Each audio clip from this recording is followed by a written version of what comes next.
Dos cardinales.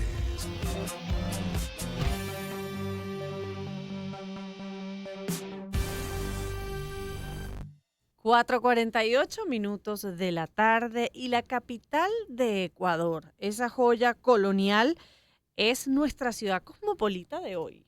Sí, ese carácter andino que tiene Quito y esa arquitectura española con algunos restos de culturas originarias. Quito es nuestra ciudad cosmopolita. Bueno, pues Mario Ramos, el director del Centro Andino de Estudios Estratégicos, va a estar con nosotros para hablar justamente de esta ciudad. Bienvenido, señor Ramos, un gusto inmenso recibirle. Muchas gracias por la invitación. Realmente me siento muy alegre de poder conversar sobre mi ciudad. Una oportunidad para hablar de una ciudad tan querida por nosotros los ecuatorianos. A ver, el cosmopolitismo de Quito viene dado por la inmigración de otras regiones de Ecuador hacia la capital y también de algunos otros, haber recibido algunos otros inmigrantes de otros países, ¿no? Sí, Quito en el año 1960 tenía aproximadamente 300.000, 360.000 habitantes.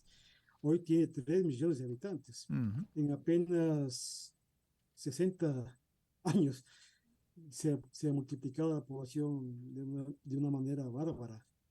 Entonces, bueno, como tú has señalado, ha recibido mucha migración de todas partes, ¿no es cierto? Y eso se refleja en la gastronomía que se disfruta aquí en Quito, ¿no? Tanto así que el quiteño ya no sabe cuál es el plato típico de Quito, ¿Ah, sí? ¿sí? Ha ¿Cuáles son las olvidado, alternativas ¿Cuáles son las olvidado entonces? cuál es el opciones? plato, ha olvidado cuál es el plato típico de Quito, porque ya tenemos, aquí disfrutamos de toda la culinaria del país, ¿no? De toda la gastronomía que se produce en el país, hay de todo realmente, y también comida asiática, comida europea, mucha, ¿no? Y también de América Latina. Ahora, es una ciudad que es patrimonio cultural de la humanidad por la UNESCO. Ujú. ¿Cómo logra conjugar esos restos eh, incas, la arquitectura colonial, con el crecimiento y la modernidad que vino con el paso del tiempo? Tú acabas de destacar algo muy trascendental. Quito no solo es la primera, es la patrimonio cultural de la humanidad, sino que fue la primera ciudad declarada Patrimonio Cultural de la Humanidad en el año 78 por la UNESCO. O sea, somos los primeros en el mundo, ¿sí? Y eso básicamente porque eh, tenemos un centro histórico maravilloso, muy bien conservado, el más grande de América Latina, ¿sí? Es una ciudad prácticamente, el centro histórico, y es un centro histórico donde hay mucha vida, ¿no? Es un centro histórico muy vivo. Acá decimos de chiste que el centro histórico es otro planeta, porque se diferencia mucho del Quito moderno, ¿no? Los clásicos de centros comerciales, avenidas anchas, etcétera, etcétera, todo el mundo encerrado en sus casas, cosas así, pero en el centro histórico hay mucha vida, ¿no? La gente camina en las calles, hay restaurantes donde se puede disfrutar de las golosinas típicas quiteñas, bueno, eso, y hay mucha gente en la calle, ¿no? Y disfrutamos mucho de nuestro centro histórico. Para nosotros un paseo, para el quiteño un paseo es irse al centro histórico. Ahora, Ahora, como decía Lila, en alguna oportunidad estuve en Quito y el centro histórico está muy bien conservado, pero hay unas zonas muy modernas que se han ido desarrollando y ahora tienen un aeropuerto de grandes dimensiones, que antes el aeropuerto estaba en el medio de la ciudad, ¿no? Sí, sí, bueno, ese aeropuerto ya quedó, digamos, obsoleto, ¿no? Y peligroso porque estaba en el norte de la ciudad, donde se expandió la ciudad. Cuando se hizo el aeropuerto ahí, no se pensaba que Quito iba a crecer tan rápido, ¿sí? Y prácticamente quedó en medio del norte de la ciudad, ¿no? Con muchos barrios, ¿no? Que en un principio eran barrios periféricos como Cotocollao, que era una zona que también la gente iba de paseo hace 40 años, ¿no? O 50 años, y ya se convirtió en un barrio más, ¿no? Así como otras zonas que eran valles de Quito, ¿no? Quito es un distrito metropolitano ahora, como Cayambe, como Tumbaco, como Puembo, como Calderón, ¿no? Donde inclusive Quito ha estado rodeado de comunas indígenas. Yo mismo vivo en una comuna indígena que se llama Cocotoc, ¿no? Que se ha ido integrando a la ciudad. Por eso decimos ahora que Quito tiene 3 millones de habitantes, ¿no? Y todos Ujú. los valles y todas esas comunidades que vivían alrededor de Quito se han integrado en lo que ahora, en términos legales, administrativos, se denomina Distrito Metropolitano de Quito. Ahora, señor Ramos, una de las cosas que me llama la atención es que en el caso de Ecuador hay una particularidad, es que Quito políticamente es muy importante, pero quizás en términos económicos o de actividad económica está un poco desplazada por Guayaquil. ¿Cómo se da eso, que no es la capital quizás la que tiene económicamente tanto peso? Bueno, es y no es así, ¿sí? Quito en realidad tiene un producto de interno bruto, ¿no? Pues se le podría decir, muy equiparable a Guayaquil. Lo que pasa es que Guayaquil es el principal puerto del Ecuador, donde salen las exportaciones.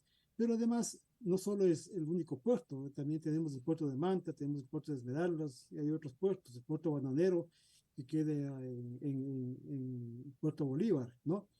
Entonces, no, no, la diferencia no es mucha, digamos, ¿no? Quito genera una economía muy importante, muy equivalente a la de Guayaquil. Claro, y además grandes diferencias, porque ser ecuatoriano de Quito y ser ecuatoriano de Guayaquil, desde Bueno, el es punto de como vista ser, cultural, es muy distinto, ¿no? claro, es como ser bogotano y ser colombiano de la Costeño y costa. ser costeño, sí. Bueno, sí, el Ecuador es un país pequeño, pero con una diversidad cultural enorme, ¿sí? Tiene 4 regiones: Galápagos, costas, el mundo andino y el mundo amazónico. Entonces, igual, uno de los indicadores de las diferencias culturales es justamente la comida, la gastronomía que se disfruta en cada región, ¿no? Y sí, somos muy diversos, pero cuando llega un extranjero se sorprende que seamos tan diversos, pero al mismo tiempo tan unidos. Claro, Ujú. Entonces, claro. no hay ese racismo exacerbado que se puede observar en otras partes, ¿no? Sin embargo, la mayor parte de la presencia indígena está en el Ecuador andino, ¿verdad? Porque, Sí, sí. Mira, hace poco tiempo, ahora que está de moda los estudios genéticos, ¿no? Se hizo un estudio genético del origen del genético, valga la redundancia, de los ecuatorianos, y aproximadamente el 65 o 70% de los ecuatorianos se declaró mestizo, ujú. ¿sí? Ujú. ¿No? Y además eso fue corroborado por este estudio genético, ¿sí? Y Entonces, en ese eh, mestizaje, la combinatoria fundamental fueron los indígenas, las poblaciones originarias y los europeos, porque sí, entiendo que la sí, presencia africana es menor, ¿no? sí, sí, más o menos el 7% en la encuesta, en el censo se declaró de origen africano, 7% igualmente se declara blanco, ¿no? Y la mayoría se declara mestizo. O sea, nosotros no tenemos ningún empacho, ninguna vergüenza de decir que tenemos mucha sangre indígena en nuestras Por venas. No, supuesto, pero pero ¿por qué habría de ¿por ser qué así? habría de ser de lo contrario, no? Que además, por cierto, hablando de Quito, no se puede hablar de Quito sin hacer mención a que quizás es la ciudad que dio a Latinoamérica uno de sus íconos en artes plásticas Claro. más importantes, y se trata de Osvaldo Guayasamín, que es el Picasso latinoamericano, el Picasso de Ecuador. Sí, sí, obviamente Guayasamín es un importante valor cultural que tenemos aquí en el Ecuador. Eh, Cuando vengan a Quito es importante conocer la Casa del Hombre que él Ujú. construyó, ¿no? Es un lugar turístico muy importante, y ahí se puede observar muchos de sus cuadros, y tiene una casa muy hermosa que está convertida en museo. Y además los vínculos con Venezuela son muy estrechos. No solo el mariscal Sucre es prácticamente el padre de la patria allá, sino Juan José Flores, uno de los primeros presidentes del Ecuador, había nacido en Puerto Cabello, de modo que los vínculos con Venezuela son estrechísimos. Ujú. Así es. Mira, es importante el detalle histórico que tú colocas, ¿no? El 10 de agosto, que es reconocido como el primer grito de independencia en nuestra América, y por eso se ganó el título que lo dio Chile, ¿no? No lo dimos nosotros, sino Chile le puso al Ecuador, Quito, Luz de América,